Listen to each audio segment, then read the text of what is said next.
मैं हूं आपके साथ सिमरन और आप देख रहे हैं पल्स 24 न्यूज। पंजाब में दिन प्रतिदिन अपराध बढ़ता जा रहा है क्योंकि पंजाब के पटियाला में सेना के कर्नल और उसके बेटे के साथ मारपीट की गई, जिसके बाद से लोगों में आक्रोश बना हुआ है और लोगों में डर का भी माहौल है। देश की सेवा करने वालों पर भी लगातार हमले किए जा रहे हैं, लेकिन हैरानी की बात यह है कि कर्नल और उसके बेटे पर पुलिस कर्मियों ने हमला किया है। देखिए पूरी रिपोर्ट। पटियाला में कर्नल पुष्पेंद्र सिंह से पंजाब पुलिस की मारपीट के विरोध में पूर्व सैनिकों का आक्रोश जारी है। 13 मार्च को हुई इस घटना के बाद से एसआईटी गठित की गई, लेकिन प्रदर्शनकारी सीबीआई जांच की मांग कर रहे हैं। पूर्व सैनिकों ने डीसी पटियाला कार्यालय के बाहर धरना भी दिया और आरोपी पुलिस कर्मियों की गिरफ्तारी की मांग की। देखो, आज मैं यहाँ एक पॉलिटिशियन के रूप में नहीं आई, एक ex serviceman captain Amarinder Singh की पत्नी के रूप में आई हूँ, एक आर्मी ऑफिसर की परिवार के साथ खड़े होने के लिए। और इसके साथ साथ जो पंजाब में आज तक आम नागरिक के साथ वजीकी हुई है, वो कोई अन्याय हुआ है, उसके लिए भी आज ये बहुत सिंबॉलिक है। और मैं आस रखती हूँ कि जो इसकी कार्रवाई होएगी उसका असर हमारे पंजाब के लॉ एंड ऑर्डर के ऊपर भी पड़ेगा। देखो, अच्छी बात है, एफआईआर हुई है, सिट बिठाई है, पर इसके साथ साथ मैं अपने तौर से पर्सनल तौर से कहना चाहती हूँ कि एक आर्मी ऑफिसर हाई रैंकिंग भी सिट के साथ बिठा के एक जॉइंट इंक्वायरी करनी चाहिए कि दोनों पक्ष की आवाज उठे और जो सही हुआ है, वो जो सही बात है वो होए।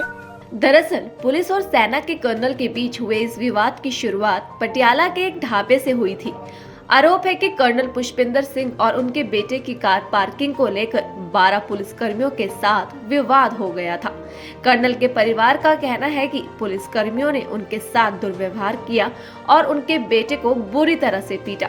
साथ ही कर्नल की पत्नी जसविंदर कौर ने बताया कि जब उन्होंने इस मामले में शिकायत दर्ज कराने की कोशिश की तो पुलिस अधिकारियों ने मामले को दबाने की कोशिश की और झूठी एफआईआर दर्ज की। इतना ही नहीं, कर्नल और उनके बेटे से मारपीट का सीसीटीवी भी सामने आया है। टिल्लो साहब ने डीजी साहब को काट दिया कि वो अंदर ही थे, गौरव यादव जी को, कि that he needs to meet me once, हम दोनों को मिलने। We had taken all the evidence everything, but he was busy and he said wait करने के लिए। हमने 1.5 घंटा वेट किया। Then he said कि he had to rush somewhere because कुछ था, he had to go for a meeting and he left without meeting us. And a brother officer's wife, and he is an army officer's son. After that also meeting a brother officer's wife, it's not the rank in the army. It is all, we are all brother officers. This is what we have to follow. All uniform we say brother officers, but मैंने आज एक चीज पहचान ली, हम army में brother officers करते, बाहर वाले ये हमारे ब्रदर नहीं है, कोई भी ब्रदर नहीं है जी। They treat us like a second grade citizen. They feel army is nothing, because अगर ये सोचते ना कि we are as a unity, तो ये इतनी हिम्मत भी ना करते। We are having so many cases of army, I was seeing it through कि आज एक ये पहला केस नहीं है। It is just that Odisha case, other cases, it's just that I raise a voice just because of my son who is sitting here. He says, I will not stay in this country because it's not worth staying. I had to prove him that no, justice will be given. And I said, our organization is with us, our family is with us, my brother-in-law, my sister-in-law, she's here, she's just coming. They stood like pillar. कहते ना 5, we 5 became 5 प्यारे, and we fought the battle. And we have not fought the battle, अभी तो we are fighting the battle. Then SSP Nanak then Avinash जी ने हमारे governor जी से appointment लेके दी. Then we went to Governor Saab, we gave the whole story. You'll not believe Governor Saab had tears in his eyes when I was speaking to him. उनकी आंख में आंसू आ गए जब मैंने उनको फोटोज दिखाई कि इस तरीके से ब्रूटली मारा गया. and he called up DGP there. He called DG there and then, and he said FIR is his right with all the names. Please do the needful. And he said अगर नहीं होता तो 2 दिन बाद मेरे पास वापस आइए. I want you all to say thanks to Governor Saab who took a step. We are very thankful to you, Governor Saab. It is, मैं दिल से आपका शुक्रगुजार करती हूँ. We went back. मीडिया ने कल मुझे एक मीडिया से किसी ने बोला कि एसएसपी नानक ने कहा है कि हमने मैजिस्ट्रेट इंक्वायरी कर दी है. Again next I watch because veterans और पूरे पंजाब के लोगों ने मोर्चा के लिए लेटर दे दी. तो इन्होंने सोचा कि मैजिस्ट्रेट इंक्वायरी कर दी है तो अभी आप मोर्चा मत करो और ये मत करो. मैजिस्ट्रेट इंक्वायरी कर दी है. FIR can not be changed. जी एफआईआर जिसने FIR means what? The first person who reports the incident. We reported the incident at 2 o'clock with all call records, everything. Statement at 10 o'clock. How is dhaba वाला giving a statement at 11:15 and 15 तारीख को आप record कर रहे हो? They were not allowing me to take a screenshot of my statement given by husband.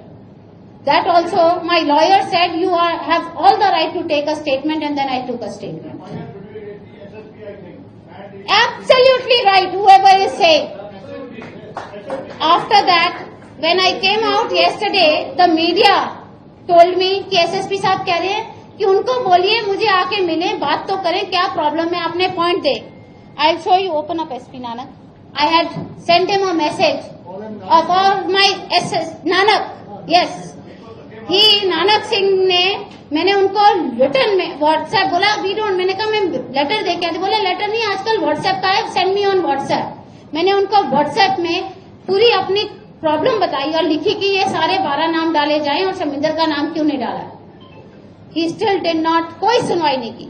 जब आज 22 तारीख के मोर्चे के लिए सबने खड़े हो गए तो आज एवरीबडी स्टूड. आज ऑल पॉलिटिशियन सब मुझे phone. I have not picked up even one politicians phone because this is not a political fight. It is my personal fight. It's a fight for Punjab. Nor I am a politician, nor I am a Fauji wife. I wear a green uniform. Fight for the forces, fight for all Indian citizens. Yes, all citizen of India. I am not a politician. I am a Fauji wife. My husband fights for country. I will also fight for my country. Then today, GOC told me that Preeti Yadav ji wants to meet you because इन्होंने मोर्चा के लिए बोल दिया. कल they know not only Morcha veterans, the whole Punjab is with us. First, I'll show you the photographs of the way my husband was in the hospital. Broken hand until 6 o'clock. 1 o'clock he was admitted in the hospital. Until 6, they did not put a plaster, nothing. That's my son lying with blood in his face.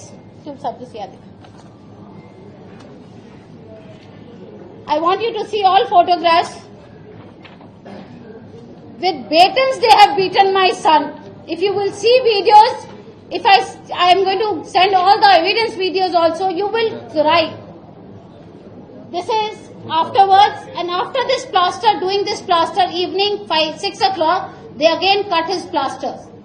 Another thing, when his elbow was dislocated, without giving anesthesia, they gave उसका elbow pull करके उसको stiff किया. शाम को report क्यों लेनी थी वापस? क्योंकि एल्बो जब डिसलोकेट होता है ना तो वो एक झटका देके सीधा करके, that they wanted to show that it is minor injuries because they did not want 307 to be FIR lodged. Shame on Punjab police. Shame on Nanak. They don't deserve to be in the office. He needs to be suspended immediately.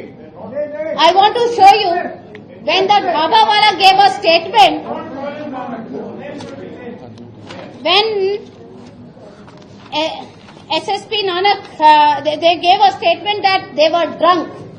This is not medical report of army that they can say we manipulated. This is Rajendra Hospital. No influence of alcohol is written in that.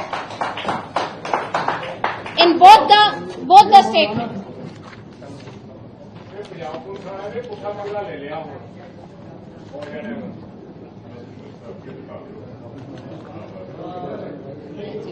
अभी clear है जी, report से वापस ले जाएंगे इन्हें नहीं है।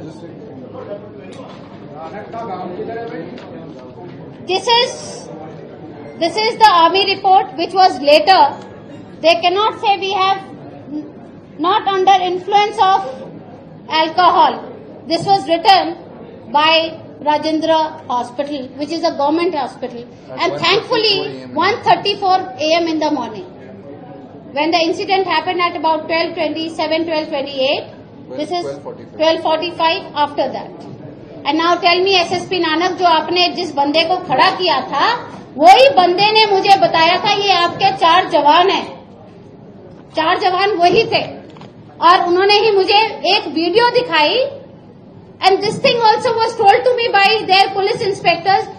हमारी पुलिस की बहुत बदनामी हो जाएगी, क्योंकि सुबह डीआईजी मनदीप सिद्धू ने इनको अवार्ड दिया है, एनकाउंटर स्पेशलिस्ट, और इनको 10 लाख का अवार्ड, और 10 लाख का अवार्ड के बाद they have given them permission of promotion. इस करके हम इनका नाम नहीं ले सकते। We will do the needful, but हमारी बेइज्जती हो जाएगी कि सुबह अवार्ड दिया, शाम को एफआईआर और सस्पेंड कर रहे हैं। Just for that reason they did not name them. I have given my 6 points which my son has said. ये सारे 6 पॉइंट्स सरकार पूरे कर दे एंड जस्टिस करे। क्या कुछ पॉइंट्स है मैम, क्या आप क्या मांग कर रहे हैं? जी, सीबीआई इंक्वायरी, उससे कम हमें नहीं चाहिए। मेरी कोई मांग नहीं है, मेरे को जस्टिस चाहिए, दैट्स इट। जब उन्होंने मुझे बोला माफी मांगते हुए कि हमें पता नहीं था कि कर्नल भाट वो आर्मी ऑफिसर थे, मुझे पता नहीं था, तो मैंने उसको वीडियो में आपको सुनेंगे, मैंने उनको ये बोला है कि आर्मी ऑफिसर है तो मार नहीं सकते, तो सिविलियन है तो मार दोगे। इट इज नॉट आर्मी और civilian, it is humanity. We are citizen of India, we have our right. जी, पुलिस वालों ने मुझे, एसएसपी नानक ने, उन्होंने मुझे इतना हैरेस किया है कि मतलब मेरे को ऐसा एक टाइम आ गया था, आई वाज फीलिंग कि I told my husband I will let's leave the country and go. भाई एफआईआर जी अजे सानू पता नहीं है कुछ भी जी। एफआईआर दिती है मगर सस्पेंशन ऑर्डर का सानू पता नहीं केड़े सस्पेंड होए, किना दा नाम है। एसएसपी साहब मीडिया च आके बोलो, अजे तक डरदे क्यों पे हो? 12 बंदियां दे नाम लेंदे डरदे हो, तो तुसी पंजाब नू किद्दां संभालोगे? पटियाला दे रुखसा किद्दां करोगे? पंजाब में आम आदमी पार्टी की सरकार है, जिसके चलते बीजेपी और कांग्रेस ने कर्नल के मुद्दे को लेकर आप को घेरना शुरू कर दिया है, जिसके चलते कांग्रेस ने कहा कि पंजाब के जवान के साथ हुई इस घटना के बाद पूर्व सैनिकों, आम लोग और कर्नल के परिवार के साथ हम लोग भी खड़े हैं और हम उनके साथ हैं। वहां पर एक एसएसपी है नानक सिंह। अब मुद्दों की बात करते हैं। ये वो एसएसपी है जो 2 साल पहले भी वहां से पटियाला से हटाया गया था। आरोप क्या थे? आरोप थे उसकी इनएफिशिएंसी, कि जिस तरह से धार्मिक पोलराइजेशन के माध्यम से वहां पर पटियाला में आज से 2 साल पहले तनाव हुआ, इस व्यक्ति को इनएफिशिएंसी के चलते वहां से हटाया गया। उसके बाद हेडक्वार्टर भेजा गया, फिर दूसरे जिले में शायद मानसा में इनको एसएसपी लगाया गया। हालत यह है कि यह व्यक्ति ही तमाम लोगों को बचाने का काम कर रहा है। एसएसपी नानक सिंह ही पूरी तरह से एफआईआर में नामजद होना चाहिए। आप देखिए पुलिस वालों के मतलब क्या हालत है। पहले कहा गया कर्नल साहब ने दारू पी रखी थी, जब रिपोर्ट आई तो पता चला उसमें कुछ नहीं। वहां की जो घटना है, जो परिवार आरोप लगा रहा है, पहले कहा गया कि कर्नल साहब और उनके परिवार पर दबाव डाल के केस को खत्म कीजिए। फिर कहा गया कि साहब हमें नहीं पता था कि आप पुलिस फौजी हैं, आप आर्मी वाले हैं, मतलब आप आर्मी वाले हैं तो नहीं मारते, सिविलियन होते तो गर्दन उड़ा देते हैं हम आपकी। सोच देखिए पुलिस की कहां जा रही है। 8 दिन बाद फौजी परिवार को पुलिस से सुरक्षा दी जा रही है। कारण उसका पुलिस वाले कह रहे हैं कि हमें भी पटियाला में रहना है, तुम्हें भी पटियाला में रहना है, तुम्हारा तो बेटा भी यहीं रहेगा। बेटा कह रहा है मैं देश छोड़ के जाऊंगा, मैं यहां पर सुरक्षित नहीं। आप सोच सकते हैं कि 2 बाप बेटों को 45 मिनट तक पुलिस के गुंडे पीटते रहे 45 मिनट तक, और इतनी शराब पी रखी थी उनमें से कुछ ने, थक गए, बैठ गए, फिर थक के उठ के फिर मारने लगे, बेहोश हो गए, वो मारते रहे वो। उनमें से आखिर में एक ने पूछा पंजाबी में कि असी इन्होंने कूटा क्यों? दूसरे पुलिस वाले से पूछ रहा कि हमने इसको मारा क्यों इनको? ये हालत लॉ एंड ऑर्डर की है। एक ने कहा कि साहब एनकाउंटर की धमकी दे रहा है कोई पुलिस वाला। ये सब उस परिवार के आरोप हैं। एक पुलिस वाला कह रहा है कि लड़की छेड़ने का केस बना देते हैं इनके ऊपर, फौजी के ऊपर, उसके बेटे के ऊपर, मामला ही खत्म हो जाएगा। पटियाला में ही तो रहना है आपको। कंप्रोमाइज का दबाव कि कंप्रोमाइज कर लो, फिर दबाव के आप मोर्चा ना निकालें, आप किसी तरह का कोई धरना प्रदर्शन कोई चीज ना करें, सबूतों के साथ छेड़छाड़। मेडिकल किसका हुआ? फौजी साहब का, कर्नल साहब का। पुलिस वालों का मेडिकल नहीं होता है। क्यों? क्योंकि पहली एफआईआर 2 दिन के बाद आती है, जब तक तो शराब का नशा निकल गया होगा शरीर से। अगर 2 दिन में एफआईआर हो और कोई व्यक्ति नामजद होगा तो स्वाभाविक है कि वो अल्कोहल आएगी। 2 दिन तक एफआईआर ही मत करो। फिर जब दबाव पड़ा 7 दिन के बाद दूसरी एफआईआर होती है। आप सोच सकते हैं, पहली एफआईआर में कंप्लेनेंट ढाबे वाला, अब जो एफआईआर कल हुई है, माननीय प्रताप बाजवा जी ने भी इस विषय को विधानसभा में बड़े जोर से कल 0 आवर में उठाया है। मैं एक छोटा सा क्लिप्स आपको दिखाना चाहता हूं कि किस तरह से पूरे देश भर के लोग आहत हैं, अलग अलग सिविल सोसाइटी के लोग, फौज के लोग, सर्विंग, रिटायर्ड, किस तरह से वो लोग आहत हैं, उनके मैसेजेस आ रहे हैं। तो ये एक आपकी यादों को थोड़ा सा तरोताजा करने के लिए, ताकि आपकी इमोशंस जो हैं वो हिले और स्टर हो, उसके लिए video. Can we see this? ये वेस्टर्न आर्मी कमांड ने किया। ये मिसेस बाथ की स्टेटमेंट है। 4 दिन तक एफआईआर लॉन्च नहीं की। एक ढाबे के ऑनर, जहां पे लड़ाई झगड़ा हुआ, जहां पे मार पिटाई हुई, वहां पर उस ढाबे के ओनर को कहा गया कि एफआईआर आप लॉन्च करिए, ताकि उस एफआईआर का कोई औचित्य ना बने। और अननोन लोगों के खिलाफ, पुलिस वाला क्या अननोन हो सकता है? तो अननोन लोगों के खिलाफ एफआईआर। ये कर्नल पुष्पेंद्र बाथ, जिनका हाथ तोड़ दिया गया, ये देखिए, इसके अंदर आप देख सकते हैं किस तरह से इस सीसीटीवी कैमरे के अंदर पुलिस वालों ने गाड़ी के साथ खड़े हुए हैं, किस तरह से जमीन पे कर्नल पुष्पेंद्र बाथ को लेटाया हुआ है और उनको लातों से मार रहे हैं। जब बताया गया कि मैं आर्मी का अफसर हूं, उसके बाद भी लातों से मार रहे हैं। और जाने के समय कहते हैं कि हम एनकाउंटर करके आ रहे हैं। कल कहीं ऐसी खबर ना मिले कि आपका भी एनकाउंटर हो जाए। डराना चाहते हो? फौज के लोगों को डराना चाहते हो?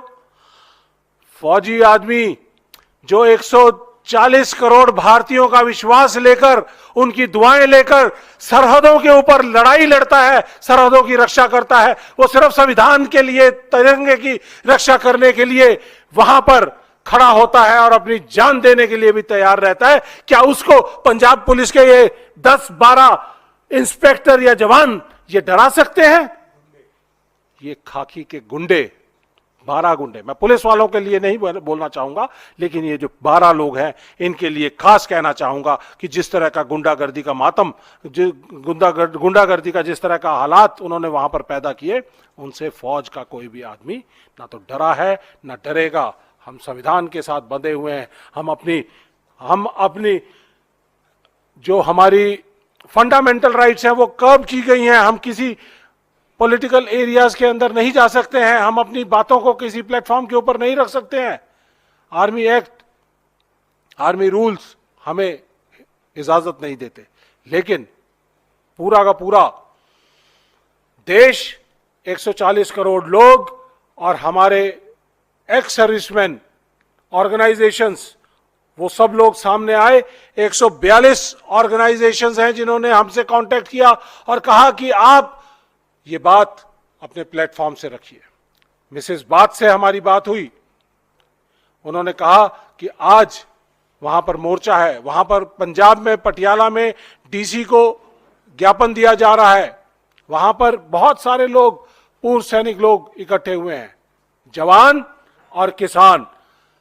जो पंजाब का किसान है उनमें से भी 70-75% जो है वो फौजी परिवारों से आते हैं, वो लोग भी सहयोग कर रहे हैं। भुवनेश्वर में राज्यसभा सांसद रेखा शर्मा ने पटियाला में पंजाब पुलिस कर्मियों की ओर से कर्नल पुष्पेंद्र सिंह पर कथित रूप से हमला किए जाने पर कहा कि सेना अधिकारी और उनका बेटा दिल्ली से पटियाला जा रहे थे। जब वह पटियाला पहुंचे तो ढाबे पर वह अपनी गाड़ी पर रखकर मैगी खा रहे थे। तभी कुछ पुलिसकर्मी अपनी गाड़ियों से वहां पर आए और उनसे अभद्र भाषा में बात करने लगे, जिसके बाद उन्होंने अपनी गाड़ी हटाने के लिए कहा। इसके बाद 12 लोगों ने उन 2 लोगों को बहुत बेदर्दी से पीटा, जिसके चलते वह घायल हो गए। कई दिनों तक उन्हें अस्पताल में भी भर्ती रहना पड़ा था। पुलिस ने दोषियों के विरुद्ध कोई कार्रवाई नहीं की। पंजाब में पुलिस खुलेआम गुंडागर्दी पर उतर आई है। 14 मार्च को एक ऑफिसर और उसका बेटा दिल्ली से पटियाला जा रहे थे और पटियाला पहुंचते ही बहुत अर्ली, मतलब रात ही थी, कुछ अर्ली मॉर्निंग, वो लोग जब पहुंचे तो एक ढाबे के साथ वो मैगी खा रहे थे अपनी कार पे ही रखकर, और ऑपोजिट साइड से पुलिस की एक गाड़ी और उसके साथ 2 सिविलियन गाड़ी, 3 गाड़ियों में पुलिस ऑफिसर्स भरे हुए थे। वो लोग आते हैं, रुकते हैं और बहुत गंदी भाषा में उनको वहां से गाड़ी हटाने को कहते हैं, क्योंकि उनको अपनी गाड़ी लगानी थी वहां। तो उन्होंने कहा आप ऐसी भाषा का क्यों प्रयोग कर रहे हो, ना गंदा क्यों बोल रहे हो। तो उनको 12 लोगों ने 2 लोगों को इतनी पिटाई लगाई, इतना मारा, और बेसबॉल बैट जो होता उससे मारा, कोई एक शार्प कुछ था जिससे मारा, और वो इतनी बुरी तरह घायल हुए कि उनको कई दिन हॉस्पिटल में रहना पड़ा। यही नहीं, पुलिस ने कार्रवाई करने के उसका जो आईडी कार्ड था वो छीन लिया गया। वो उसी कारण से आर्मी हॉस्पिटल में नहीं जा पाए क्योंकि आईडी कार्ड नहीं था। प्राइवेट हॉस्पिटल में कुछ दिन रहे और फिर बाद में गए आर्मी हॉस्पिटल में। पुलिस ने उनके विरुद्ध कोई कार्रवाई नहीं की जिन्होंने मारा था। जब ये सस्पेंड भी किया तो वो जो मेन कल्प्रिट थे उनको सस्पेंड नहीं किया, और सस्पेंशन कोई वो नहीं होता, दोबारा से उनको बहाल कर लिया जाएगा, सैलरी भी दे दी जाएगी। उनके अगेंस्ट एफआईआर क्यों नहीं हुई, उनको अरेस्ट क्यों नहीं किया गया। पंजाब में खुले आम पुलिस गुंडागर्दी पे उतरी हुई है और पंजाब सरकार उनका साथ निभा रही है। अगर आर्मी ऑफिसर और उसके बच्चे के साथ ये हो सकता है तो आप ये सोच सकते हैं कि आम जनता के साथ पंजाब में क्या हो रहा होगा और क्या सफर कर रहे होंगे लोग। खुले आम वहां मर्डर हो रहे हैं, खुले आम गोली चल जाती है, कुछ भी हो रहा है। और एक आर्मी ऑफिसर जो ट्रेंड होता है उस मारने और उसमें अगर वो मारना चाहता तो वो हाथ उठा सकता था, लेकिन ये देखिए कि कितनी डिसिप्लिन में है हमारे लोग कि उन्होंने हाथ नहीं उठाया। बाहर वो देश के लिए लड़ते हैं, अपनी जान देते हैं आर्मी ऑफिसर, और अपने घर के अंदर अगर पुलिस जो सबका बचाव करना चाहिए, पुलिस को सबकी देखभाल करनी चाहिए, वो एक आर्मी ऑफिसर पे हाथ उठाते हैं। पटियाला एसएसपी डॉक्टर नानक सिंह ने अस्पताल में भारतीय सेना के अधिकारी कर्नल बाठ और उनके बेटे पर हुए हमले को लेकर 12 पुलिसकर्मियों को निलंबित कर दिया है। सभी निलंबित अधिकारियों के खिलाफ विभागीय जांच के आदेश भी दिए गए हैं, जिसे 45 दिनों के भीतर पूरा किया जाएगा। एसएसपी ने कहा, हम सेना अधिकारी से जुड़े इस घटना पर खेद प्रकट करते हैं और उन्हें पूरा सम्मान देते हैं। इंसीडेंट रजिंद्रा हॉस्पिटल ਦੇ ਬਾਹਰ ਹੋਇਆ ਸੀਗਾ 13 ਤੇ 14 ਦੀ ਰਾਤ ਦਾ, ਉਹਦੇ ਬਾਰੇ ਅੱਜ ਪ੍ਰੈਸ ਕਾਨਫਰੰਸ ਬੁਲਾਈ ਗਈ ਹੈ। ਸੋ ਮੈਂ 2-3 ਚੀਜ਼ਾਂ ਇਹਦੇ ਵਿੱਚ ਬੜੀਆਂ ਕੈਟੇਗੋਰੀਕਲੀ ਕਲੀਅਰ ਕਰਨੀਆਂ ਚਾਹਨਾ, ਦੱਸਣਾ ਚਾਹਨਾ। ਸਾਡਾ Punjab police as an organisation, ਸਾਡਾ ਬਹੁਤ ਰਿਸਪੈਕਟ ਹੈ ਇੰਡੀਅਨ ਆਰਮੀ ਲਈ, ਅਸੀਂ ਉਹਨਾਂ ਨੂੰ ਬਹੁਤ ਹਾਈ ਰਿਗਾਰਡ 'ਚ ਰੱਖਦੇ ਹਾਂ as an Indian, as a citizen of this country. ਤੇ ਜਿਹੜਾ ਪੰਜਾਬ ਪੁਲਿਸ ਦੇ ਮੈਂਬਰ ਹੋਣ ਦੇ ਨਾਤੇ I can say for the entire Punjab police ਕਿ ਸਾਡੇ ਲਈ ਜਿਹੜੀ ਇੰਡੀਅਨ ਆਰਮੀ ਹੈ ਉਹ ਬਹੁਤ ਸਨਮਾਨਿਤ ਹੈ ਤੇ ਉਹਨਾਂ ਦੇ ਜਿਹੜੇ ਐਕਟੀਵਿਟੀਜ਼ ਨੇ, ਜਿਹੜੇ ਉਹ ਕੰਮ ਕਰਦੇ ਨੇ, ਜਿਹੜੇ ਬਾਰਡਰ ਤੇ ਸ਼ਹਾਦਤਾਂ ਨੇ ਇੰਡੀਆ ਵਾਸਤੇ, ਦੇਸ਼ ਵਾਸਤੇ, ਉਹ ਸਾਰਿਆਂ ਲਈ ਸਨਮਾਨਿਤ ਨੇ। ਸੋ ਜਿਹੜਾ ਇਹ ਇਨਸੀਡੈਂਟ ਹੋਇਆ ਉਹ ਬੜਾ ਮਾੜਾ ਇਨਸੀਡੈਂਟ ਹੈ, ਨਹੀਂ ਹੋਣਾ ਚਾਹੀਦਾ ਸੀ, ਜਿਹੜਾ 13 ਤੇ 14 ਦੀ ਰਾਤ ਨੂੰ ਹੋਇਆ, ਜਿਹਦੇ ਵਿੱਚ ਇੱਕ ਕਰਨਲ ਸਾਹਿਬ ਨਾਲ ਪੁਲਿਸ ਮੁਲਾਜ਼ਮਾਂ ਦੀ ਕੋਈ ਝੜਪ ਹੋਈ ਹੈ। ਸੋ ਉਦੋਂ ਅਸੀਂ ਡੀਪਲੀ ਰਿਗਰੈਟ ਕਰਦੇ ਹਾਂ, ਉਹਦੇ ਵਾਸਤੇ ਅਸੀਂ ਮਾਫੀ ਵੀ ਮੰਗਦੇ ਹਾਂ ਕਿ ਜਿਹੜੀ ਇਹ ਇਨਸੀਡੈਂਟ ਹੋਇਆ ਉਹ ਨਹੀਂ ਹੋਣਾ ਚਾਹੀਦਾ ਸੀ। ਸੋ ਜਿਹੜਾ ਇੰਡੀਅਨ ਆਰਮੀ ਜਿਹੜੀ ਸਾਡੇ ਪਟਿਆਲਾ ਯੂਨਿਟ ਹੈ ਉਹਨਾਂ ਨਾਲ ਸਾਡੇ ਬੜੇ ਵਧੀਆ ਰਿਲੇਸ਼ਨ ਰਹੇ ਨੇ ਹੁਣ ਤੱਕ, ਕਦੀ ਵੀ ਇਹੋ ਜਿਹਾ ਕੋਈ ਇਨਸੀਡੈਂਟ ਨਹੀਂ ਹੋਇਆ, ਨਾ ਹੀ ਅੱਗੇ ਇਹੋ ਜਿਹਾ ਕੋਈ ਇਨਸੀਡੈਂਟ ਹੋਣ ਦਿੱਤਾ ਜਾਊਗਾ। ਬਟ ਫਿਰ ਵੀ ਜਿਹੜਾ ਇਨਸੀਡੈਂਟ ਇਹ ਹੋਇਆ ਕਰਨਲ ਸਾਹਿਬ ਦੇ ਨਾਲ, ਉਹਦੇ ਵਿੱਚ ਸਾਡੇ ਵੱਲੋਂ FIR ਦਰਜ ਕੀਤੀ ਗਈ ਹੈ, FIR ਨੰਬਰ 65 ਸਿਵਲ ਲਾਈਨ ਥਾਣੇ ਦੀ। ਇਨ ਐਡੀਸ਼ਨ ਜਿਹੜਾ ਕਿ ਇੰਡੀਅਨ ਆਰਮੀ ਦੇ ਆਫੀਸਰ ਨੇ ਕਰਨਲ ਸਾਹਿਬ, ਉਹਨਾਂ ਦੇ ਨਾਲ ਜਿਹੜਾ ਇਨਸੀਡੈਂਟ ਹੋਇਆ ਉਹਦੇ ਵਿੱਚ ਡਿਸਪਲਿਨਰੀ ਐਕਸ਼ਨ ਲੈਂਦੇ ਹੋਏ ਮੇਰੇ ਵੱਲੋਂ 12 ਮੁਲਾਜ਼ਮਾਂ ਨੂੰ ਸਸਪੈਂਡ ਕੀਤਾ ਗਿਆ ਤੇ ਉਹਨਾਂ ਦੇ ਖਿਲਾਫ ਡਿਪਾਰਟਮੈਂਟਲ ਇਨਕੁਆਇਰੀ ਇਨੀਸ਼ੀਏਟ ਕੀਤੀ ਗਈ ਹੈ, ਜਿਹੜੀ ਕਿ ਇਨਕੁਆਇਰੀ ਆਲਦੋ ਜਿਹੜਾ PPR ਹੈ ਉਹਦੇ ਵਿੱਚ 180 ਦਿਨ ਦੀ ਪ੍ਰੋਵੀਜ਼ਨ ਹੈ ਕਿ 6 ਮਹੀਨੇ ਦੇ ਵਿੱਚ ਅਸੀਂ ਡਿਪਾਰਟਮੈਂਟਲ ਇਨਕੁਆਇਰੀ ਕੰਪਲੀਟ ਕਰਨੀ ਹੁੰਦੀ ਹੈ। ਬਟ ਇਸ ਦੇ ਵਿੱਚ ਕਿਉਂਕਿ ਇਹ ਸੈਂਸਿਟਿਵ ਇਨਸੀਡੈਂਟ ਹੈ, ਸੈਂਸਿਟਿਵ ਇਸ਼ੂ ਹੈ, ਅਸੀਂ ਇਹਨੂੰ ਟਾਈਮ ਬਾਉਂਡ ਕਰਕੇ 45 ਡੇਜ਼ ਦੇ ਵਿੱਚ ਇਹਦੀ ਇਨਕੁਆਇਰੀ ਕੰਪਲੀਟ ਕਰਾਵਾਂਗੇ ਤੇ ਜਿਹੜੀ ਇਨਵੈਸਟੀਗੇਸ਼ਨ ਹੈ ਉਹ ਬਿਲਕੁਲ ਫੇਅਰਲੀ ਇਨਵੈਸਟੀਗੇਟ ਕੀਤਾ ਜਾਊਗਾ। ਜਿਹਦਾ ਵੀ ਜੋ ਵੀ ਕਸੂਰ ਨਿਕਲੂਗਾ ਉਸ ਦੇ ਬੇਸਿਸ ਤੇ ਇਨਵੈਸਟੀਗੇਸ਼ਨ ਕੀਤੀ ਜਾਊਗੀ। ਇਸ ਦੋਨੋਂ ਪਾਰਟੀਆਂ ਦੀ ਇਹਦੇ ਵਿੱਚ ਵਰਜਨ ਲੈ ਲਈ, ਦੋਨੋਂ ਪਾਰਟੀਆਂ ਨੇ ਆਪਣਾ ਆਪਣਾ ਬਿਆਨ ਦਿੱਤਾ, ਜਿਹੜੇ ਪੁਲਿਸ ਮੁਲਾਜ਼ਮ ਨੇ ਉਹਨਾਂ ਨੇ ਵੀ ਬਿਆਨ ਦਿੱਤਾ, ਜਿਹੜੇ ਕਰਨਲ ਸਾਹਿਬ ਨੇ ਉਹਨਾਂ ਨੇ ਵੀ ਬਿਆਨ ਦਿੱਤਾ। ਇਸ ਦੇ ਨਾਲ ਅਸੀਂ ਇੰਡੀਪੈਂਡੈਂਟ ਵਿਟਨੈਸ ਵੀ ਜੁਆਇਨ ਕਰ ਰਹੇ ਹਾਂ, ਉਹ ਇੰਡੀਪੈਂਡੈਂਟ ਵਿਟਨੈਸ ਵੀ ਜੁਆਇਨ ਕਰਾ ਕੇ ਜਿਹੜਾ ਉੱਥੇ ਸਾਰਾ ਇਨਸੀਡੈਂਟ ਹੋਇਆ ਉਹਨੂੰ ਬਿਲਕੁਲ ਸਾਹਮਣੇ ਲਿਆਂਦਾ ਜਾਊਗਾ। ਜਿਵੇਂ ਮੈਂ ਪਹਿਲਾਂ ਕਿਹਾ ਕਿ ਥੋਰਲੀ ਤੇ ਲੀਗਲੀ ਇਨਵੈਸਟੀਗੇਟ ਕੀਤਾ ਜਾਏਗਾ ਵਿਦਆਊਟ ਐਨੀ ਬਾਇਸ। ਜੋ ਇਹਦੇ ਸਾਹਮਣੇ ਆਊਗਾ ਇਹਨੂੰ ਲੌਜੀਕਲ ਕਨਕਲੂਜਨ ਤੇ ਆਪਾਂ ਕੇਸ ਨੂੰ ਲੈ ਕੇ ਜਾਵਾਂਗੇ। ਨਾਲ ਦੀ ਨਾਲ ਜਿਹੜੀਆਂ ਡਿਸਪਲਿਨਰੀ ਪ੍ਰੋਸੀਡਿੰਗ ਇਨੀਸ਼ੀਏਟ ਕੀਤੀਆਂ ਗਈਆਂ ਉਹਨੂੰ ਵੀ ਅਸੀਂ ਲੌਜੀਕਲ ਐਂਡ ਤੇ ਲੈ ਕੇ ਜਾਵਾਂਗੇ। ਸਰ ਪੁਲਿਸ ਆਫੀਸਰ ਦੇ ਨਾਮ ਵਗੈਰਾ ਕੋਈ ਡਿਟੇਲ ਉਹ ਮੈਂ ਤੁਹਾਡੇ ਨਾਲ ਡਿਟੇਲ ਬਾਅਦ ਚ ਸ਼ੇਅਰ ਕਰ ਦੂੰਗਾ। 12 ਦੇ 12 ਜਿਹੜੇ ਅਸੀਂ ਸਸਪੈਂਡ ਕੀਤੇ ਨੇ ਤੇ ਡਿਪਾਰਟਮੈਂਟਲ ਇਨਕੁਆਇਰੀ ਇਨੀਸ਼ੀਏਟ ਕੀਤੀ ਹੈ। ਬਟ ਇਹ ਮੈਂ ਤੁਹਾਨੂੰ ਬੜਾ ਕੈਟੇਗੋਰੀਕਲੀ ਕਹਿਣਾ ਚਾਹੂੰਗਾ ਦੁਬਾਰਾ ਕਿ ਜਿਹੜਾ ਇਨਸੀਡੈਂਟ ਹੋਇਆ ਉਹ ਨਹੀਂ ਹੋਣਾ ਚਾਹੀਦਾ ਸੀ ਤੇ ਅਸੀਂ ਇਸ ਗੱਲ 'ਚ ਵੀ ਫੀਲ ਦਾ ਰਿਗਰੈਟ ਕਿ ਜਿਹੜਾ ਇਨਸੀਡੈਂਟ ਹੋਇਆ। But at the same time ਇਹਦੇ ਵਿੱਚ ਦੋਵੇਂ ਪਾਸੇ ਕੰਮ ਕਰਨਾ ਬਹੁਤ ਜ਼ਰੂਰੀ ਹੈ ਕਿ ਇਨਵੈਸਟੀਗੇਸ਼ਨ ਵਾਲੇ ਪਾਸੇ ਵੀ ਤੇ ਇਨਡਿਸਪਲਿਨ ਵਾਲੇ ਪਾਸੇ ਵੀ, ਕਿਉਂਕਿ ਜਿਹੜੀ ਪੰਜਾਬ ਪੁਲਿਸ ਹੈ ਉਹ ਬੜੀ ਡਿਸਪਲਿਨਡ ਫੋਰਸ ਹੈ ਤੇ ਪਿੱਛੇ ਵੀ ਜੇ ਕੋਈ ਇਹੋ ਜਿਹਾ ਇਨਸੀਡੈਂਟ ਹੋਇਆ ਤੇ ਅਸੀਂ ਬੜਾ ਸਟ੍ਰਿਕਟਲੀ ਉਹਨੂੰ ਲਿਆ। ਸੋ ਇਹਦੇ ਵਿੱਚ ਵੀ ਸਾਡੇ ਵੱਲੋਂ ਜਿਹੜੀ ਸਸਪੈਂਸ਼ਨ ਤੇ ਡਿਪਾਰਟਮੈਂਟਲ ਇਨਕੁਆਇਰੀ ਹੈ ਉਹ ਟਾਈਮ ਬਾਉਂਡ ਕਰਕੇ ਉਹਦੇ ਤੇ ਲੌਜੀਕਲ ਐਂਡ ਤੇ ਲੈ ਕੇ ਜਾਵਾਂਗੇ। ਸਰ ਕਿਸ ਰੈਂਕ ਦੇ ਨੇ ਜਿਹੜੇ ਮੁਲਾਜ਼ਮ? ਇਹਦੇ 'ਚ ਇੰਸਪੈਕਟਰ ਵੀ ਨੇ, ASI ਵੀ ਨੇ ਤੇ ਹੈੱਡ ਕਾਂਸਟੇਬਲ ਵੀ। ਝੜਪ ਦਾ ਕਾਰਨ ਕੀ ਸੀ ਸਰ, ਕੁਝ ਪਤਾ ਲੱਗਾ? ਮੈਂ ਜਿਵੇਂ ਕਿਹਾ ਜੀ FIR ਦਰਜ ਕੀਤੀ ਗਈ ਹੈ, ਸੋ ਉਹਦੇ ਵਿੱਚ ਇਨਵੈਸਟੀਗੇਟ ਕੀਤਾ ਜਾਊਗਾ ਕਿ ਕਿਵੇਂ ਸਾਰਾ ਕੁਝ ਸ਼ੁਰੂ ਹੋਇਆ ਤੇ ਜੋ ਇਨਸੀਡੈਂਟ ਹੋਇਆ ਉਹ ਕਿਉਂ ਹੋਇਆ ਤੇ ਕੀ ਕਾਰਨ ਬਣੇ ਸੀ, ਕਿਵੇਂ ਇਹ ਸਾਰਾ ਇਸ ਚੀਜ਼ ਤੱਕ ਪਹੁੰਚਿਆ।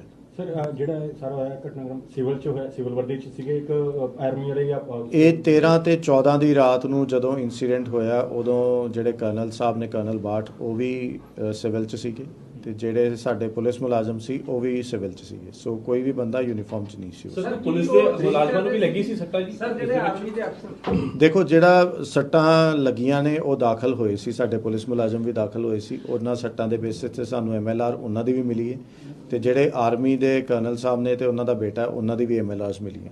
ਸੋ ਸਾਰੀਆਂ MLRs ਔਨ ਰਿਕਾਰਡ ਲਈਆਂ ਗਈਆਂ ਤੇ ਉਹਨੂੰ ਥੋਰਲੀ ਇਨਵੈਸਟੀਗੇਟ ਕੀਤਾ ਜਾਊਗਾ। ਕੀ ਸਰ ਤੁਸੀਂ CCTV ਵੀ ਜਿਹੜਾ ਉੱਥੋਂ ਕਲੈਕਟ ਕਰ ਰਹੇ ਹੋ ਵੀ ਆ ਦੇਖਦੇ ਵੀ ਹਨਾ? ਬਿਲਕੁਲ, ਟੈਕਨੀਕਲ ਐਵੀਡੈਂਸ ਜਿਹੜਾ ਵੀ ਹੋਊਗਾ ਉਹਨੂੰ ਵੀ ਐਗਜ਼ਾਮਿਨ ਕੀਤਾ ਜਾਊਗਾ। ਜਿਵੇਂ ਮੈਂ ਪਹਿਲਾਂ ਕਿਹਾ ਕਿ ਇੰਡੀਪੈਂਡੈਂਟ ਵਿਟਨੈਸ ਕੋਈ ਦੋਵੇਂ ਪਾਰਟੀਆਂ ਤੋਂ ਇਲਾਵਾ ਜਿਹੜੇ ਕੋਈ ਉੱਥੇ ਬੈਠੇ ਸੀ ਜਿਨ੍ਹਾਂ ਨੇ ਸਾਰਾ ਇਨਸੀਡੈਂਟ ਦੇਖਿਆ, ਉਹਨਾਂ ਨੂੰ ਵੀ ਨਾਲ ਉਹਦੇ ਵਿੱਚ ਇਨਕੋਰਪੋਰੇਟ ਕੀਤਾ ਜਾਊਗਾ ਤੇ ਦੇਖਿਆ ਜਾਊਗਾ ਕਿ ਇਨਸੀਡੈਂਟ ਕਿਉਂ ਹੋਇਆ, ਕਿਵੇਂ ਹੋਇਆ, ਕੀ ਕੋਈ ਪ੍ਰੋਵੋਕੇਸ਼ਨ ਸੀ ਕਿ ਜਿਹਦੇ ਕਰਕੇ ਇਨਸੀਡੈਂਟ ਹੋਇਆ ਜਾਂ ਕਿਸ ਕਾਰਨ ਕਰਕੇ ਸਾਰੀ ਜਿਹੜੀ ਚੀਜ਼ ਹੋਈ ਹੈ। ਬਟ ਇਨ ਦੀ ਐਂਡ ਮੈਂ ਤੁਹਾਨੂੰ ਇਹ ਦੋ ਚੀਜ਼ਾਂ ਬੜੀਆਂ ਕਲੀਅਰ ਤੇ ਕੈਟੇਗੋਰੀਕਲੀ ਕਹਿਣਾ ਚਾਹੂੰਗਾ ਕਿ ਇਹ ਇਨਸੀਡੈਂਟ ਜਿਹੜਾ ਉਹ ਨਹੀਂ ਹੋਣਾ ਚਾਹੀਦਾ ਸੀ। It is a sad incident, we regret it ਜਿਹੜਾ ਇਨਸੀਡੈਂਟ ਹੋਇਆ ਤੇ ਇੰਡੀਅਨ ਆਰਮੀ ਲਈ ਸਾਡੀ ਹਾਈਐਸਟ ਰਿਸਪੈਕਟ ਹੈ। We accord highest respect to the Indian army. ਸਾਡੇ ਬੜੇ ਚੰਗੇ ਕੋਰਡੀਅਲ ਰਿਲੇਸ਼ਨ ਨੇ ਜਿਹੜੀ ਲੋਕਲ ਆਰਮੀ ਦਾ ਯੂਨਿਟ ਹੈ ਐਂਡ ਵੀਲ ਇਨਸ਼ੋਰ ਕਿ ਇਹੋ ਹੀ ਲੋਕਲ ਯੂਨਿਟ ਨਾਲ ਸਾਡੇ ਇਸ ਤਰ੍ਹਾਂ ਹੀ ਰਿਲੇਸ਼ਨ ਰਹਿਣ ਜਿਵੇਂ ਪਹਿਲਾਂ ਨੇ। ਇਹੋ ਜਿਹਾ ਇਨਸੀਡੈਂਟ ਨਾ ਕਦੀ ਹੋਇਆ ਤੇ ਨਾ ਹੀ ਅੱਗੇ ਹੋਣ ਦਿੱਤਾ ਜਾਊਗਾ। We'll take strictest action possible against every. Colonel से मारपीट के मामले में उनकी पत्नी ने नम आंखों से और दिल में गुस्सा लेकर आरोपी पुलिस कर्मियों के खिलाफ कार्रवाई की मांग की, जिसके बाद सरकार ने निलंबित पुलिस अधिकारियों के खिलाफ विभागीय कार्रवाई शुरू कर दी। लेकिन सवाल ये है कि पंजाब में कब तक अपराधियों का बोलबाला रहेगा? सरकार इस पर कोई एक्शन लेगी या नहीं लेगी? फिलहाल के लिए आप मुझे दीजिए इजाजत और बाकी की तमाम खबरों के लिए बने रहिए पर्ल्स 24 न्यूज के साथ। नमस्कार।